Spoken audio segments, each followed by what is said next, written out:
Hello to all movie lovers. Recently, a film called The Covenant has been released, starring one of my favorite actors, Jake Gyllenhaal, and directed by one of my favorite directors, Guy Ritchie. For me, this was a good enough reason to watch this movie. Although some of Guy Ritchie's films didn't meet my expectations, I always looked forward to his movies. If you're expecting funny dialogues and intense action, you won't find them here. This time, the film is quite atypical for the director and tells the story of how the situation in the U.S. Army changed after September 11th, focusing on a sergeant and an interpreter. The U.S. recruited local residents by offering them translator jobs in exchange for American visas. This film is about people and the choices they had to make in order to survive. The film can be divided into 4 parts. In the first part, while serving at a checkpoint, a member of their group and their interpreter were killed. That is when they recruited Ahmed. The new recruit turned out to have a not-so-simple life story. His family was involved in the drug business, and after the Taliban killed his son, he decided to cooperate with the military.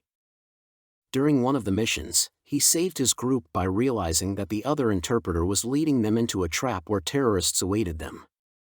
In this scene, it became evident that Ahmed had a strong character, he knew the area well, and he had combat experience. Although Ahmed's methods didn't sit well with the sergeant, as he didn't always follow orders, the sergeant eventually trusted him. When they went to the next location to check it for weapons, a battle broke out, during which the entire group except John and Ahmed was killed, and they were forced to retreat through the mountainous terrain where there was no connection. They were left alone against a large group of terrorists. In the second part, John suffered a serious injury and couldn't move on his own, so Ahmed had to literally carry him on makeshift stretchers. Their journey was extremely difficult as they were being pursued by terrorists, had no help in sight, and the military base was still far away. Nonetheless, Ahmed managed to survive and save John. The third part tells the story of John recovering from his injuries and learning that Ahmed was denied a visa. He tried to address the situation, but for a long time, he was unsuccessful. He couldn't sleep peacefully knowing that Ahmed, along with his pregnant wife, was forced to hide after saving John's life. John's wife understood this. Although she was very scared for his life, she agreed that John had to return to Afghanistan and save him. John managed to obtain a visa for Ahmed and his family, including their child. He contacted a private military company and paid them to transport Ahmed and his family to the military base and send them to the United States. In the final part, one of the terrorists recognized John and pursued him to find Ahmed and kill them both.